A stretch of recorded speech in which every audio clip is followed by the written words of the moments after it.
Oi, bem-vindo você que acompanha a partir de agora o Pod News, um novo programa de podcast do SBT News. E hoje nós vamos falar sobre um tema muito importante e bem atual que tem sofrido reviravoltas nos últimos meses. O acordo entre o Mercosul e a União Europeia. Esse acordo vem sendo negociado desde 1999 entre os dois blocos econômicos e é um grande acordo comercial que envolve redução de tarifas e que poderiam, inclusive, reduzir os custos para o consumidor final na prateleira de queijos franceses e, para eles, das carnes brasileiras. Uma das partes mais complexas desse acordo foi concluída em 2019, que foi a parte comercial, os termos comerciais desse acordo. Mas nos últimos anos, esse acordo vem sofrendo alguns reveses porque começou a tratar das questões políticas e regulatórias, tanto nos dois blocos quanto nos países que compõem esses blocos. Agora, o acordo entre a União Europeia e o Mercosul entra numa fase decisiva. Havia uma expectativa da assinatura desse acordo pelos dois blocos no fim de dezembro, mas esse acordo acabou sendo adiado para pelo menos janeiro. Essas são as informações que nós temos até o dia que gravamos esse podcast. Então, sobre esse assunto, as questões, as repercussões no agronegócio brasileiro, nós vamos conversar agora com a Suemi Mori, diretora de Relações Internacionais da Confederação Nacional da Agricultura. Primeiro, Suemi, muito obrigado pela sua presença aqui no SBT News. Eu que agradeço o convite para estar aqui, César. Suemi, a gente gostaria de entender primeiro qual que é a extensão desse acordo, o tamanho desse acordo comercial e os impactos dele para o agronegócio brasileiro. Bom, primeiro acho que é importante dizer que a União Europeia é o segundo principal destino das exportações agropecuárias brasileiras, né?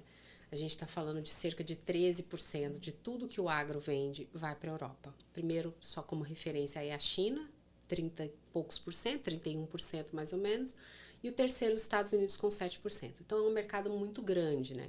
O Brasil é o maior exportador líquido de alimentos do mundo e o terceiro maior exportador de alimentos. No ano passado, a gente exportou mais ou menos 164 bilhões de dólares em produtos agropecuários para o mundo todo.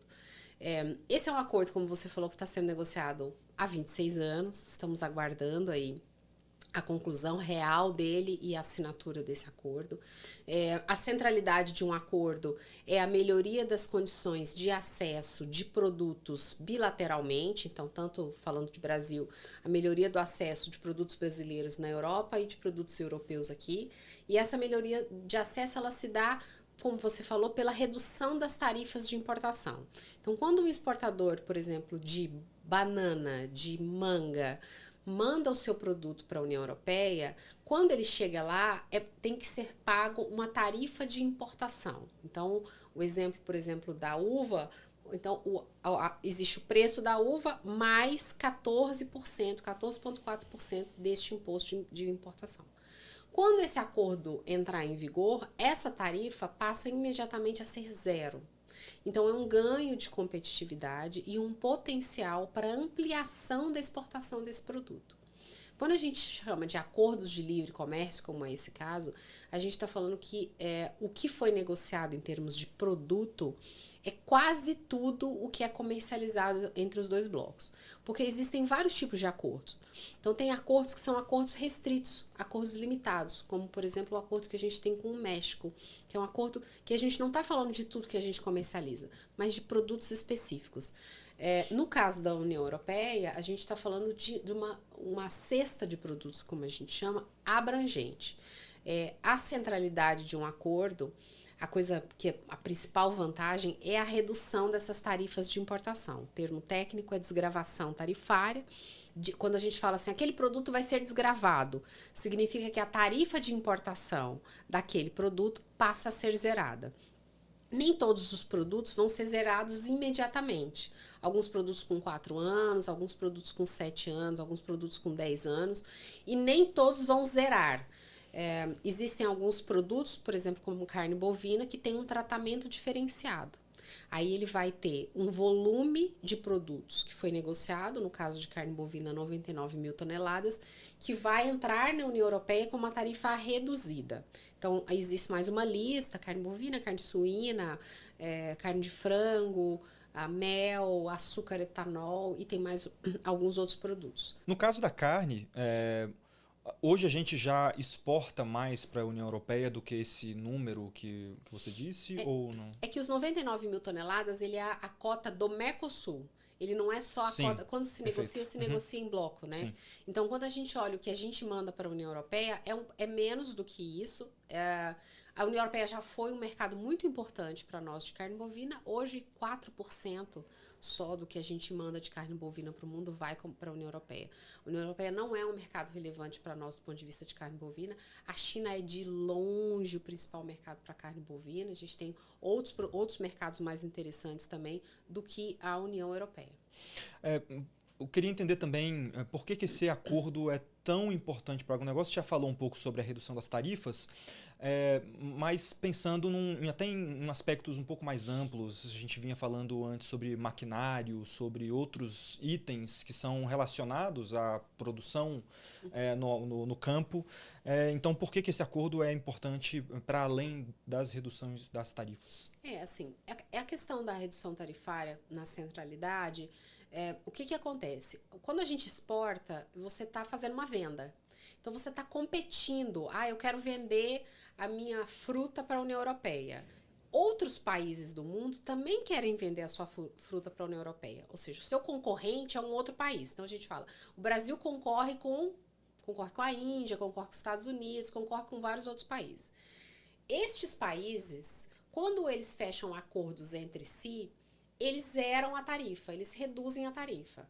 Então, imagine assim, a União Europeia tem um país parceiro com que ela tem um acordo comercial e essa fruta entra lá na União Europeia com tarifa zero. E a nossa uva está entrando com 14%. Então, eu não estou competindo nas mesmas bases, eu já entro perdendo, porque o meu produto é 14% mais caro do que aquele outro parceiro. Então, assim, sem dúvida nenhuma, o benefício tarifário é o principal benefício de possibilidade de ampliação de comércio entre os blocos. Do outro lado, se a gente falar do ponto de vista de importação, né, a União Europeia é um bloco muito importante do ponto de vista de produção industrial, maquinários agrícolas, por exemplo, insumos também para a produção agropecuária. A nossa cadeia é uma cadeia globalizada tanto na entrada, maquinários, insumos, sementes e tudo mais, quanto na saída para exportação. Então, assim como a gente tem a expectativa de mandar mais produtos para a União Europeia, porque eles vão estar mais competitivos com a redução tarifária, a gente também tem a expectativa de que chegue para nós também insumos também mais competitivos, ou seja, a um custo menor do que eles chegam hoje. Queria ver se você poderia dar alguns dados sobre a exportação do agronegócio brasileiro para a União Europeia. Quais são os produtos que são mais exportados pelo Brasil, até para a gente entender um pouco sobre, enfim, o que estamos enviando e qual seria o impacto positivo desse acordo, enfim, já pensando no que nós enviamos para fora. É interessante, né, César? Fala-se muito de carne, né? E assim, a reclamação, quando a gente escuta as críticas, carne. Mas é um mercado muito pequeno para nós de carne. E outra cadeia que se fala muito pouco, e a União Europeia é o principal destino, que são as frutas. Então, eu acho que um destaque central nesse acordo e de possibilidade de ampliação são as frutas. A União Europeia é o principal destino das frutas brasileiras. Então, se a gente fala de uva, se a gente fala de melão, fala de limão, a União Europeia é um mercado absolutamente vital. Café. A União Europeia é o principal comprador do café brasileiro. A gente está falando de quase metade do café que a gente vende para o mundo vai para a União Europeia também. E hoje o café torrado, ele tem uma tarifa também, e essa tarifa também vai ser zerada. Essas frutas que eu falei também tem tarifa, e as tarifas também vão ser zeradas. Farelo de soja também é o principal destino nosso, também é a União Europeia. Hoje as tarifas das frutas são de 14%? Isso que não, cada fruta tem uma tarifa específica, e ela vai ser reduzida e zerada em calendários diferenciados. Então, a banana tem um calendário específico, a uva vai ser imediata. O limão, acho que são 7 anos. Para limão, 12%, a uva tem uma tarifa de 14%. Então, cada produto desse Por isso que, assim, se você olha, para quem tiver curiosidade, os textos do acordo, todos, inclusive essa questão dos produtos, está disponível no site do governo, no site do Ministério do Desenvolvimento, Indústria e Comércio, eles estão lá. É uma lista enorme, então, para cada produto tem um código. Então, cada código desse tem um tratamento específico. A tarifa vai chegar a tanto, essa coisa da zerar automaticamente significa quando entra em vigor o acordo, ele zera. Outros, quando a gente fala de 4, 7 anos, significa que a cada ano vai diminuindo a tarifa até chegar no ponto que foi negociado para que ela seja zerada. O Brasil já tem mercado hoje, por exemplo, das frutas suficiente para aumentar a produção para essa exportação, seja para a União Europeia ou para qualquer outro país, ou o objetivo é mesmo, com esse provável acordo Mercosul-União Europeia, criar novas possibilidades de novos mercados e mais produtores no Brasil produzindo frutas, enfim, esses outros produtos? Fruta, eu acho que assim, é uma cadeia tão característica do Brasil, né? Quando vem, por exemplo, um estrangeiro para o Brasil e ele vai tomar um café da manhã no hotel, ele fica sempre impressionado com a diversidade de frutas, com a qualidade da fruta brasileira. Mas fato é que a gente exporta menos de 3% da fruta que a gente produz. Então, esse é um setor, uma cadeia muito importante para o Brasil, do ponto de vista de geração de renda, mas do ponto de vista de exportação, muito pouco explorado ainda, né? Então, esse acordo tem um potencial, sim, considerando que a União Europeia já é o principal destino das nossas frutas, de ampliação dessa exportação de frutas. Perfeito.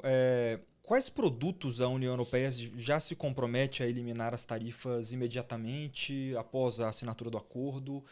Você vinha falando que há esses prazos, né, que são estabelecidos no acordo. O que de cara a gente já conseguiria aumentar? A maioria dos produtos vai ter uma desgravação imediata.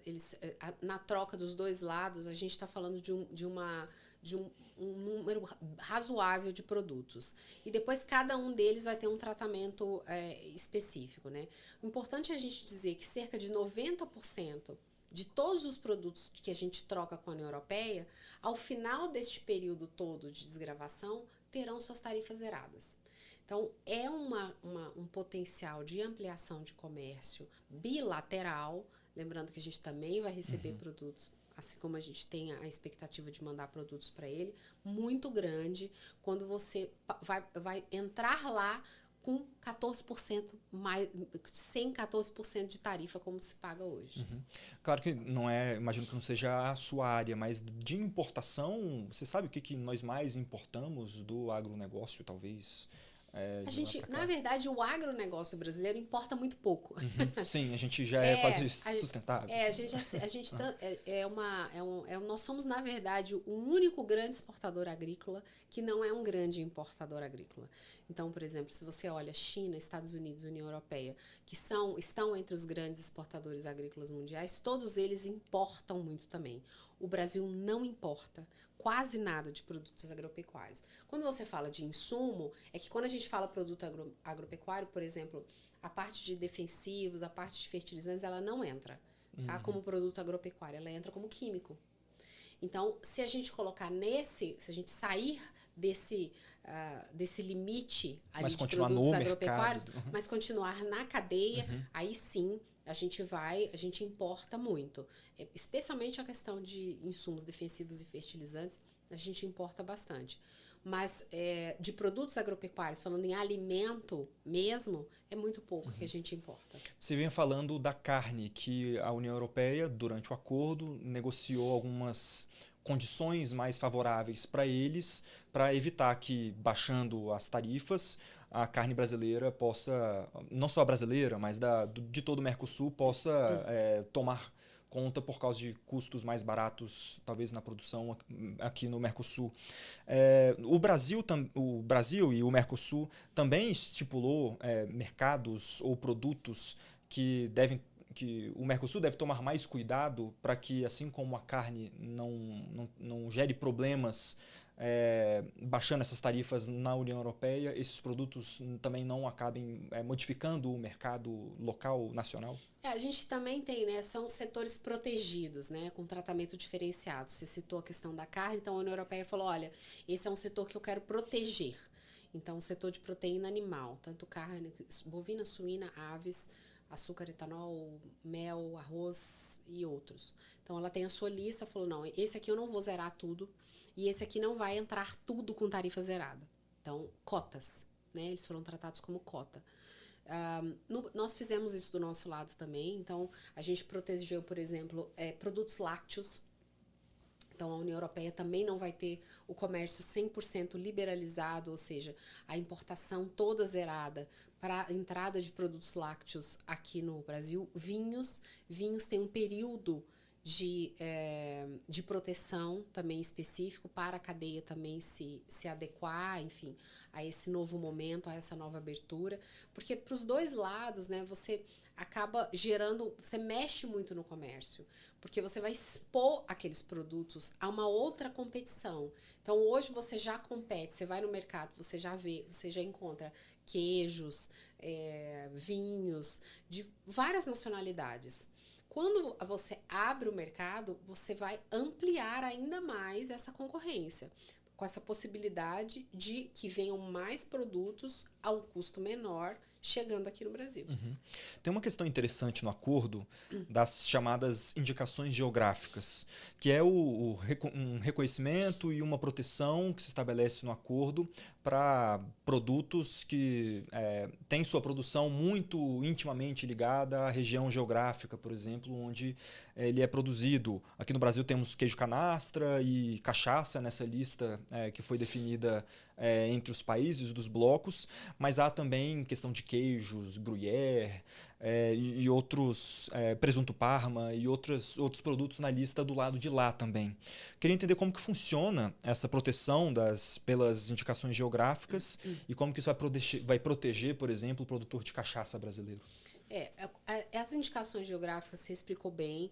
O que foi feito nesse sentido, o Ministério da Agricultura abriu uma possibilidade, uma chamada pública, para que os produtores daqueles produtos com aquela nomenclatura que foi negociado no acordo, por exemplo, o gruyère, como você citou, se registrassem, dissessem, olha, eu já produzo este queijo específico, eu já produzo isso específico, tal. Para que eles continuassem podendo produzir mesmo após a entrada em vigor do acordo. Aqueles novos produtores, novos empresários, eles vão ter restrições para entrar no mercado usando aquela nomenclatura. Então, é uma nomenclatura que protege os dois lados. Então, a União Europeia, e esse é um ponto que a União Europeia, é muito caro à União Europeia. Se a gente olha, eu não me lembro o número exato, mas o número que a União Europeia protegeu do ponto de vista de G, eu acho que é umas 3, 4 vezes mais do que a gente protegeu do lado de cá. Uhum. Isso limita também, por exemplo, a produção de... Pensando, por exemplo, no presunto Parma, da criação no Brasil de presunto tipo Parma, aquele que não é o presunto Parma original, até para preservar a qualidade desses produtos, né? Isso também está previsto nessas indicações geográficas. Está previsto, assim, é uma forma até de você valorizar, né, no comércio aquele produto que tem aquela característica específica daquela região do país. Então, se a gente protegendo o queijo canastra, por exemplo, se você for lá na União Europeia e tiver queijo canastra, é um queijo canastra brasileiro. Seria mais ou menos isso. Uhum. É claro que lá também tem essas questões da temporalidade, mas seria mais ou menos isso. Uhum. Nos últimos meses, acho que durante, na verdade, toda a negociação, mas parece ter se intensificado nos últimos meses por meio de manifestações, o lobby, especialmente do agronegócio de alguns países dentro da União Europeia, como a França e mais recentemente a Itália também, contra a assinatura desse acordo, exatamente temendo que a assinatura do acordo possa causar instabilidade no mercado local, no mercado desses países. E isso tem gerado um temor do agronegócio, pelo menos é a informação que chega para as autoridades brasileiras, no Ministério da Agricultura, no Itamaraty. Na CNA é o que vocês ouvem também? Vocês veem uma preocupação do agronegócio desses dois países, mais especificamente em relação à assinatura desse acordo? Sim, se a gente lembrar que no ano passado, final de 23, começo de 24, também teve uma onda de protestos enorme dos agricultores que foram às ruas, que foram até Bruxelas, reclamadas do excesso de regulamentação do bloco europeu em cima da produção agropecuária. Então, eles reclamavam, por exemplo, que eles não tinham uma renda digna, que eles não eram respeitados. E aí a preocupação de fazer um acordo com um bloco que é um bloco agroexportador com muita competitividade. A gente lá na CNA, a gente recebe muitos eurodeputados, comissões que vão lá. Esse ano nós recebemos várias, recebemos agora também o presidente da Comissão de Comércio Internacional, o deputado Bernie Lang. A gente conversa muito com eles. Eu acho que tem duas questões centrais nessa crítica. A primeira é a nossa alta competitividade, sem dúvida nenhuma, né? Então, assim, nós somos muito competitivos, mesmo sem acordos, mesmo com uma rede de acordos tão limitada, ou seja, sem benefício tarifário, a gente já é o maior exportador líquido de alimentos do mundo e o principal exportador e produtor de diversos produtos. Então, primeiro é isso, um receio de você passar a competir com um bloco, Mercosul, tão competitivo como produtor. E o segundo é uma dificuldade da Europa de entender que os nossos sistemas de produção agropecuária são completamente diferentes. Então, aqui a gente tem uma agricultura de clima tropical e lá uma agricultura de clima temperado. Então, quando, por exemplo, o presidente Macron coloca como exigência que haja cláusulas espelho no acordo, o que é uma cláusula espelho? É uma obrigatoriedade de que o parceiro comercial adote as mesmas normas para produzir que o seu país. O que não faz o menor sentido. É como se a gente também do lado de cá obrigasse a Europa a produzir exatamente como a gente produz. O que também não faz o menor sentido. Ou ter as nossas mesmas regras, ter o nosso código florestal, por exemplo. E dizer para ele, olha, lá naquela região você vai ter que produzir, só pode produzir 20%, 80% você tem que preservar. Então, essa dificuldade de entender a diferença dos sistemas de produção também gera essa crítica, porque daí eles começam a dizer assim, mas a produção agropecuária do Mercosul não segue as nossas regras, eles têm regras mais frouxas do que as nossas. Não, muito pelo contrário, se a gente tivesse qualquer questão de qualidade, por exemplo, a gente não exportaria tanto quanto a gente exporta.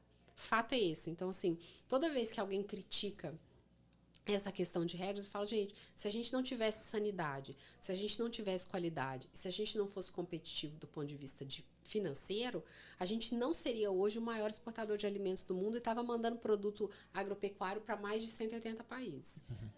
Eu lembro que lá em 2019, assim que foi assinado o acordo, nós aqui no Brasil vivíamos sob a gestão do ex-presidente Jair Bolsonaro, havia uma pressão forte no exterior, lembro muito bem da França, exatamente tentando exigir algumas garantias de sustentabilidade, alguns temas que eram relacionados negativamente ao governo Bolsonaro. Você via já nessas críticas à sustentabilidade no Brasil, a desmatamento, esse lobby desses outros países relacionado às questões internas de produção, aos mercados já consolidados do agronegócio deles, ou é realmente uma preocupação que parecia verdadeira a ponto de entrar muitas questões relacionadas a isso ao acordo? Não, tinha e tem muito protecionismo, né? Então, assim, aquela que começou lá depois de 19, e aí a gente perguntava, o Brasil perguntava o Mercosul, sim, mas o que você quer a mais?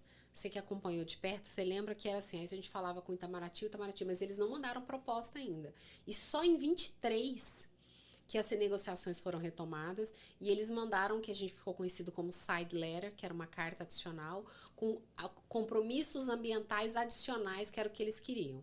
Que de fato não se transformou, porque aquela carta foi rasgada, porque era uma carta com solicitações absolutamente inviáveis e incompatíveis, e aí se retomou a negociação. Mas era um protecionismo, é assim como isso que está acontecendo agora, pela nossa competitividade. Então, o receio que o lobby agrícola europeu tem é de um prejuízo, porque eles não têm uma agropecuária competitiva. Então, o receio deles vai entrar aqui e nós vamos ter um prejuízo com isso, protecionismo. Do lado deles, a gente sabe que do nosso lado também, nem todos também tem setores que vão sofrer um pouco mais do ponto de vista de competição competitiva, Mas essa é a lógica de um acordo comercial. Quais pontos dessas cartas adicionais que vocês consideravam inexequíveis a ponto dela ser rasgada? Não, por exemplo, eles pediam nessa carta adicional, eles falavam em sanções. Não existe acordo comercial você falar em sanção. Falava, por exemplo, que se o Brasil não cumprisse os compromissos voluntários que o Brasil se comprometeu, por exemplo, na UNFCCC, a gente está falando de questões climáticas na ONU, que haveria sanções ao país. A gente está falando de um acordo comercial. Você falou que você vai sancionar o outro país. Então, tinham algumas... a gente fala essa questão ambiental, tem os compromissos voluntários e eles queriam que esses compromissos se tornassem vinculantes. Então, tinham várias questões nessa primeira versão da carta que chegou que não fazia o menor sentido. E quais compromissos ambientais o Brasil se compromete com a assinatura, com a provável assinatura desse acordo? Há alguma coisa relacionada a isso? Existe no texto do acordo um capítulo de comércio e desenvolvimento sustentável. Então, esse capítulo foi um dos capítulos que ele foi substancialmente alterado, assim como de compras governamentais, por exemplo, nesta reabertura que aconteceu depois de 23. Então, só lembrando o histórico, em 19, o mesmo ato que aconteceu no ano passado, em dezembro, foi o ato que aconteceu em julho de 19, ou seja, se comemorou o encerramento das negociações. Então, assim, a gente está falando de uma etapa importante, onde um texto é fechado e você fala, eu não abro mais esse texto. De 19 até 23, não houve movimentação nenhuma. Houve o Brasil, o Mercosul perguntando, então, ok, vocês querem... A Europa sempre dizendo que o acordo não tinha uma ambição ambiental e climática suficiente, mas não dizia o que significava isso. E em 23 veio a carta, e aí começou-se uma negociação do capítulo de comércio e desenvolvimento sustentável, que fala basicamente que os dois lados se comprometem a cumprir os seus compromissos, reforçam os compromissos que foram feitos de cada um dos lados. É um tema que cada vez está mais forte no ponto de vista de comércio, que é a ligação entre a questão das trocas comerciais com a questão da sustentabilidade ambiental. Uma coisa que tem sido falada bastante agora são as salvaguardas que foram aprovadas pela Comissão Europeia. Elas foi frustrante no âmbito dessas negociações a aprovação dessas salvaguardas e de que forma elas podem prejudicar o agro brasileiro? Elas são muito ruins para o Brasil, para o Mercosul, para o que foi negociado. Mas elas não foram negociadas com o Mercosul. Acho que é importante dizer isso. Então, assim, o ano passado, quando a gente fechou, o Mercosul e a União Europeia fecharam o acordo, encerraram as negociações, tem um texto. Então, aquele é o texto negociado. E o que a União Europeia fez agora recentemente, agora em outubro, começou em outubro essa discussão deles, é uma regulamentação do mecanismo de salvaguardas que está no acordo. Lá no acordo tem o capítulo de salvaguardas lá. E ele fala o que esse capítulo de salvaguardas? Ele faz referência às regras da Organização Mundial do Comércio. Então ele diz, olha, tem que ter investigação, tem que ter um período mínimo, tem que ter... Mas ele fala assim, as partes vão respeitar os regramentos da Organização Mundial do Comércio. Está lá no acordo. Isso que a União Europeia está fazendo agora não está no acordo. Ele é uma medida unilateral da União Europeia para se proteger. Ela é ruim, porque a gente está falando, o que foi aprovado ontem, né? De um gatilho, por exemplo, uma das coisas que tem lá, de que caso o volume de importações cresça 8%, relacionado à média dos últimos 3 anos, você já aciona um gatilho para iniciar a investigação. Outra parte que diz que nem precisa ter investigação em alguns casos, ou indícios, se houver indícios de que haja prejuízo, você já pode adotar medidas de salvaguarda. Isso não existe. Isso é completamente fora do que rege a Organização Mundial do Comércio. Então, essa regulamentação da salvaguarda, ela é muito ruim. Mas ela não foi negociada conosco. O que a gente tem que ver agora é como que o Mercosul vai responder a isso. Né? Assim, por que não respondeu ainda? Porque não foi negociado. Então, o texto é o texto de 2024. a centralidade de 2019, como você colocou da oferta, e o texto, os capítulos todos, é aquele de 24. Então, essa é uma medida unilateral da União Europeia que tem um potencial, sim, de prejudicar o acesso daquilo que foi negociado. Então, a preocupação do setor como um todo é assim: nós fechamos um acordo, negociamos todos os nossos as trocas, como que ela vai acontecer, as condições, os critérios e tudo mais. E aí, unilateralmente e de maneira paralela, a União Europeia coloca uma medida dessa que tem o potencial de prejudicar. A gente tem que dar uma resposta a isso. Dentro do acordo, existe uma cláusula que é um mecanismo de reequilíbrio de concessões, foi um pedido do setor, um pedido da CNA para que fosse incluído, e ele diz o quê? Caso um dos lados adote medidas unilaterais que prejudiquem aquilo que foi negociado, ou seja, o equilíbrio do acordo, né, considerando que é um acordo equilibrado, senta-se novamente à mesa para se reequilibrar as concessões. Então, a salvaguarda é ruim e nós temos que dar uma resposta. Para a CNA, qual seria o melhor caminho para solucionar esse problema, claro, entre as lideranças dos dois blocos? Seria a criação de salvaguardas pelo lado do Mercosul ou uma tentativa negociada de derrubar essas salvaguardas já aprovadas pela Comissão Europeia? Assim, a chance da gente negociar, a gente derrubar um regulamento interno é praticamente zero. Sim. A gente tem um exemplo, por exemplo, da legislação anti-desmatamento, da EUDR, né, European Union Deforestation Regulation, que foi adiada mais uma vez, mas que é outra medida unilateral da União Europeia, que proíbe a entrada de produtos agropecuários de 7 cadeias, soja, carne bovina, café, por exemplo, borracha, cacau, que tenham vindo de áreas abertas após 2020, mesmo que aquela abertura de área tenha sido legal. Então, um exemplo, como é que isso impacta na prática? A turma de Rondônia, por exemplo, que começou a plantar café depois de 2020, perdeu acesso, por essa legislação, perderia acesso ao mercado europeu, mesmo que a abertura de áreas tenha sido legal. Isso compromete o que foi negociado. Porque, veja, se eu negociou lá atrás na expectativa de que o comércio de café fosse aumentar. Você está reduzindo a tarifa. Mas por uma medida unilateral paralela, tem potencial de prejudicar. O que tem que ser feito? Uma garantia de que o acordo volte a ser equilibrado. Então, assim, um grande negociador, uma vez eu escutei ele dizer assim, que um bom acordo é quando os dois lados levantam da mesa insatisfeitos. Ou seja, se um dos lados levanta e diz assim, eu estou ganhando muito, aquele acordo não é um acordo equilibrado. Então, o que a CNA espera é que o que está no acordo seja cumprido, aquilo que foi negociado, que foi fechado no ano passado seja cumprido, e caso haja algum tipo de perturbação no potencial ampliação do comércio, volte-se à mesa e que haja um reequilíbrio dessas concessões. A gente viu na semana passada uma manifestação do presidente Lula num café com jornalistas dizendo que se não for para assinar agora, que não se assine mais esse acordo. A pergunta de milhões, vai assinar? Você acha que tem espaço para isso? Não sei, eu acho que assim, tem que ver quais são as condições que os países europeus críticos ao acordo querem para assinar.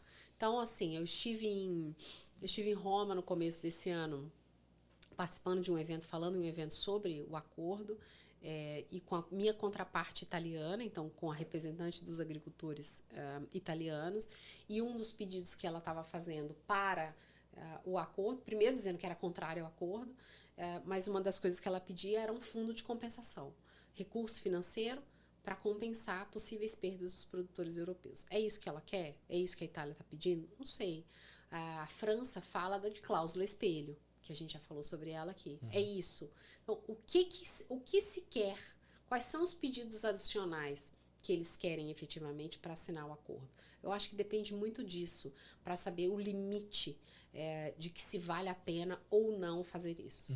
E para encerrar esse tema, depois, claro que são temas que estão muito ligados à assinatura ou não desse acordo, a grande expectativa que a população pode ter de como a assinatura desse acordo vai afetar na vida da população, enfim, comum, a diminuição de preços, por exemplo, desses produtos que o Brasil importa de países da União Europeia. A gente estava falando, por exemplo, dos queijos, mas champanhe, enfim. E do lado de lá, também a diminuição dos custos na prateleira das frutas brasileiras, em síntese, é isso? Na prática, para o consumidor, sim, o que se espera é isso, é que haja uma redução dos preços finais que chegam aqui no Brasil desses produtos e dos nossos produtos que chegam lá. É claro que você vai ter um mercado mais competitivo, mais competidores. Então, o produtor de fruta brasileiro também pode concorrer com um produtor de fruta europeu. O nosso produtor de queijo vai concorrer com um produtor de queijo lá. Então, você aumenta a competição, a variedade de produtos à sua disposição, potencialmente com um preço mais baixo. Agora, um outro tema que, de certa forma, os dois temas acho que acabam tendo algum tipo de ligação, é o tarifaço americano. Porque, claro que o tarifaço não ocorreu em razão das negociações do Mercosul com a União Europeia, não é isso. Mas com o tarifaço americano, o Brasil precisa procurar novos locais para exportação. E, obviamente, a redução de tarifas num acordo Mercosul-União Europeia poderia abrir mais mercado para o Brasil nesses locais. Mas eu queria entender dessas diversas idas e vindas que têm acontecido no tarifaço, qual que é a situação atual para o agronegócio brasileiro? Bom, vamos fazer um histórico rápido, né? Quando o presidente Trump assumiu, ele já assumiu dizendo que ele iria fazer uma política comercial agressiva. Ou seja, que ele achava que os Estados Unidos era um mercado muito aberto e ele não tinha o mesmo tratamento recíproco, por isso que ele usa muito o termo de reciprocidade, dos seus parceiros comerciais. Isso foi em janeiro. Em abril, mais especificamente 2 de abril, ele colocou a primeira medida das tarifas recíprocas. Então, naquele momento, ele lançou tarifas diferenciadas para os parceiros comerciais. O Brasil, naquele momento, recebeu uma tarifa adicional de 10%. Por que é importante dizer que é adicional? Porque vários produtos brasileiros entram nos Estados Unidos com tarifa. Exemplo, carne bovina. A carne bovina, ela entra com uma tarifa de 26%. Mais 10% em abril. Então, a partir de 2 de abril, a carne bovina passou a ser vendida para lá com uma tarifa de 36%. Isso foi abril. Em julho, o governo Trump mandou uma carta ao Brasil dizendo, olha, eu vou tarifar o Brasil adicionalmente em 40%. Então, tinha 10 mais 40, que virou 50%, somado à tarifa anterior que já existia. Então, usando o exemplo da carne bovina, tinha 26, mais 10 de abril, 36, mais 40, 76%, que é uma coisa absolutamente inviável, 76% de tarifa. Naquele momento, em julho, ao mesmo tempo, ele soltou uma lista de alguns produtos exceção. O agro, só suco de laranja, praticamente castanhas, que estava como exclusão, ou seja, que foram excluídas da tarifa de 40%. Praticamente todo o agro estava ali dentro. Agora, mais recentemente, em setembro, ele abriu a possibilidade de reduzir tarifa para produtos que não têm uma produção nos Estados Unidos. Aí deu uma animada no setor, o agro falou, opa, então, por exemplo, os Estados Unidos não produz café. E o café estava tarifado. Adicionalmente, 10 mais 40. Mais recentemente, o que ele fez? Ele tirou a tarifa recíproca, depois ele tirou os 40% do Brasil. A gente ainda, para alguns produtos, então não são para todos os produtos. Então, hoje, a gente tem ainda uma gama de produtos, 40 e poucos % ainda do comércio, ainda tarifado. Quase metade. Ainda tarifado. A gente fez uma conta na CNA e a gente está falando de uma anualizado, se a gente pegar um ano inteiro, esse prejuízo seria um prejuízo de cerca de 2,7 bilhões de dólares para o agro. Mas a maioria dos produtos, nessa última leva agora que ele tirou, foi retirado os produtos. O que ficou de fora? O que hoje ainda tem uma tarifa que preocupa? Pescados. Todo pescado continua tarifado. Mel todo continua tarifado, sebo bovino continua tarifado. Por que esses são produtos importantes? Porque 90% da tilápia, que é o principal produto de exportação nosso da cadeia de pescados, vai para os Estados Unidos. Mel, principal mercado, também é os Estados Unidos. Então, quando você tem o seu principal comprador colocando uma tarifa adicional dessa, você causa um prejuízo na cadeia muito grande. Então, assim, o agro, hoje, ele continua prejudicado pelas tarifas adicionais do governo Trump, mas para cadeias específicas. O café, por exemplo, foi excluído, então o café já saiu, a carne também saiu, mas a gente ainda tem uma preocupação com esses setores. Só para entender, então, você falou em 42% dos produtos... 45%. Do volume de comércio que a gente... Então é do montante... Do montante de comércio, exato. A gente continua ainda com tarifa. Tá. Vocês, imagino que especialmente você dentro da CNA, mantém contato com confederações similares em outros países. Nos Estados Unidos, qual é o relato que você tem ouvido ou que a CNA tem recebido sobre como encontrar uma solução para esse residual ainda bem grande desses 45%? As empresas que compravam, por exemplo, tilápia e mel, que foram 2 produtos que você citou, elas de alguma forma conseguem ter algum tipo de pressão sobre o governo Trump para reduzir essas tarifas? Ou é muito o lado da diplomacia brasileira mesmo que pode conseguir resolver esse tipo de problema? Olha, o que a gente escuta do outro lado, do lado americano, é que, lembrando, lá em janeiro, é importante lembrar, a primeira política... O primeiro documento lançado pelos Estados Unidos foi o Make America Great Again, o MAGA, o famoso MAGA, ou America First, que é a América em primeiro lugar. É importante dizer isso porque todos os argumentos para qualquer tipo de alteração, primeiro, você tem que lembrar que a prioridade é os Estados Unidos. Ou seja, se a tarifa está prejudicando os Estados Unidos, teria uma boa vontade ou um caminho para que essa tarifa seja retirada. E foi um dos motivos, inclusive, para a retirada dessa tarifa adicional de 40%, foi uma pressão inflacionária que estava acontecendo nos Estados Unidos por causa da tarifa. Então, como eu falei do café, por exemplo, os Estados Unidos não produzem café. E o principal fornecedor de café para os Estados Unidos é o Brasil. A carne subiu muito o preço, também por causa da pressão. Então, essa coisa do primeiro América... Prioridade é a América, a economia americana, a população americana.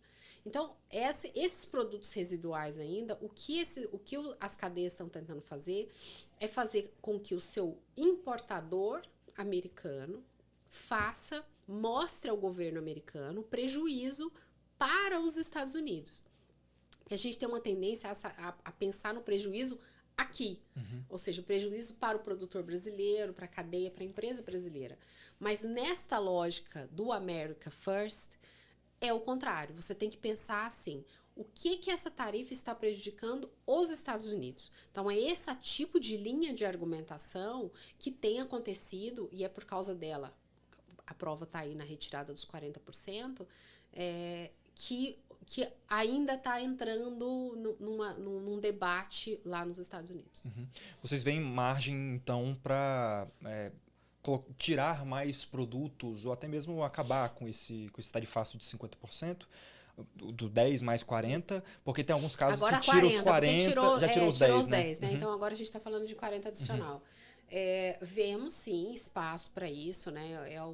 Mas é uma lógica de política comercial muito nebulosa ainda, né? Como que isso chega, como que essa solicitação chega na Casa Branca, de que forma que chega, qual é a interlocução que chega. Mas o que está por trás de tudo isso é a América em primeiro lugar. Ou seja, é a economia americana, é a política do presidente Trump não é reindustrialização, mas de aumentar a industrialização, de trazer mais investimentos para os Estados Unidos. E isso tudo é que está por trás. Então, se você vai tentar convencê-lo disso, você tem que mostrar o que os Estados Unidos está ganhando ou perdendo para que haja uma redução tarifária. Você falou muito bem que a redução das tarifas anunciada mais recentemente tem uma relação estritamente com um problema interno que vivia os Estados Unidos, que era um aumento da inflação por causa das tarifas que foram aplicadas pelo governo Donald Trump. Mas agora o que a gente vê, além disso, é uma aproximação do presidente Lula com Trump, se encontrando pessoalmente, por meio de ligações. Houve mais recentemente, talvez, o grande ato político, que foi a retirada das sanções financeiras contra o ministro Alexandre de Moraes.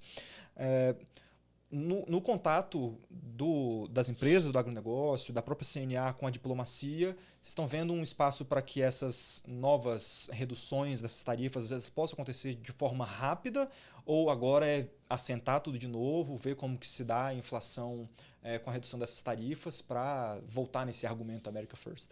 Assim, tem que ver o impacto neles lá direto. E agora a gente já estava incentivando antes que as cadeias fizessem isso, que as cadeias acionassem a sua contraparte, o seu comprador do outro lado, para que ele fizesse esse tipo de lobby e apoiasse a redução da tarifa, né? É claro que o início de uma negociação, como a gente viu acontecer agora entre os dois governos, é positivo. Inclusive, na carta que o presidente Trump colocou para a redução das tarifas, ele cita o início das negociações. Sim. Lá em setembro, quando o Trump começou a tirar aquelas tarifas recíprocas, ele falou: eu vou tirar para os países com quem eu negocio. O fato do Brasil não estar na mesa negociando nos excluiu completamente. Uhum. Então, são vários fatores que têm um potencial, sim, de redução de tarifa. Mas o timing disso depende muito do impacto na própria economia americana. Uhum. Projetando para o ano que vem, queria saber qual que é a tendência dessa balança comercial brasileira, das exportações do agronegócio, considerando o tarifaço. Ou seja, já foi possível, você estava falando nesse anualizado, nos 12 meses, de uma redução de 2,6 bilhões de reais, se eu não me engano, nesse comércio com os Estados Unidos. Isso, né? Exatamente. Mas já foi possível redirecionar esses produtos brasileiros para outros mercados no mundo? O que aconteceu, né? O comportamento da balança desse ano, se a gente falar só dos Estados Unidos, ele teve um comportamento interessante. A gente cresceu muito as exportações para os Estados Unidos até agosto. Uhum. Então, ele teve um comportamento de janeiro a julho, outro a partir de agosto. Agosto, setembro, outubro, novembro teve uma queda, óbvio. E no começo do ano, cresceu, se eu não me engano, 30 e poucos %. Por quê? Porque teve antecipação de compras. Então, café, por exemplo, cresceu muito a importação de café. Carne bovina cresceu muito. Já prevendo esse aumento tarifário, teve uma antecipação de compras. Então, se você olha o balanço do ano, você olha e fala assim, mas não teve muito prejuízo, não. Uhum. Não teve por causa dessa antecipação. Se a gente olhar Brasil como um todo, a China, que é o nosso principal parceiro de longe, só para colocar em perspectiva e lembrando, a gente exporta 31%, agora este ano o número está em 33% já do que a gente manda do share da participação da China, e os Estados Unidos são 7%. Ou seja, se a China faz um movimento de aumento de compras, a gente está falando de uma referência muito grande. E a China fez isso esse ano, especificamente para 2 produtos, soja e carne bovina. Quando ela aumentou a compra de soja, de carne bovina, ela mais do que compensou a perda dos Estados Unidos. Então, aconteceu esse fato. O México também aumentou muito as importações de carne bovina. Então, a gente compensou a queda da compra dos Estados Unidos para outros mercados, especialmente a China. Porque a gente fala assim, o México, outro país, dobrou. Mas a gente está falando na casa dos milhões, e a gente na China fala na casa dos bilhões de dólares. Então, o resultado final do ano, até o resultado de novembro, por exemplo, a gente teve um crescimento das exportações comparados os 11 primeiros meses desse ano com os 11 primeiros meses do ano passado, acho que era 1,7%. A gente cresceu as nossas exportações globais do agro mesmo com tarifaço. Uhum. Para encerrar, queria saber se, de alguma forma, o tarifaço americano tem reconfigurado o fluxo global de produtos agropecuários, pensando claro, no cenário brasileiro. A gente tem conseguido exportar para mais países, diversificar a nossa exportação? César, eu acho que tem esse tema é um tema muito importante, que é o impacto da política tarifária do Trump, não só na relação bilateral Brasil-Estados Unidos, mas na relação Brasil-mundo. Por quê? Lembra que os Estados Unidos colocou a tarifa e começou a negociar com os países. Negociou com o Japão, negociou com a Indonésia, negociou com o Reino Unido, com a União Europeia, foi negociando. Cada uma dessas negociações que os Estados Unidos fez, um dos componentes da negociação, além, por exemplo, do compromisso de investimentos que o país vai fazer nos Estados Unidos, tem um compromisso de compras de produtos agropecuários.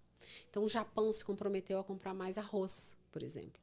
O Reino Unido se comprometeu a comprar mais etanol. E assim você vai somando. Você acaba reconfigurando o comércio agrícola quando você fala assim, poxa, mas se o Japão vai comprar mais dos Estados Unidos, ele vai deixar de comprar de quem? Então, quem é fornecedor de arroz para o Japão deve estar preocupado. Quando a gente entra no Brasil, a gente pensa que nós e Estados Unidos somos grandes exportadores de muitos produtos iguais. Algodão, carne bovina, soja, milho. Nós, Estados Unidos, somos. Quando os Estados Unidos faz um compromisso com a China e a China se compromete a comprar mais soja, e a China vai deixar de comprar soja de quem? Nós somos o principal fornecedor de soja. Então, essa reconfiguração, que a gente vai começar a ver a cara dela no ano que vem, quando esses acordos, se esses acordos entrarem em vigor mesmo, aí pode sim ter um impacto grande, porque afinal de contas nós exportamos muitos produtos que são os mesmos principais produtos dos Estados Unidos. Acho que tem muito assunto que a gente tratou aqui.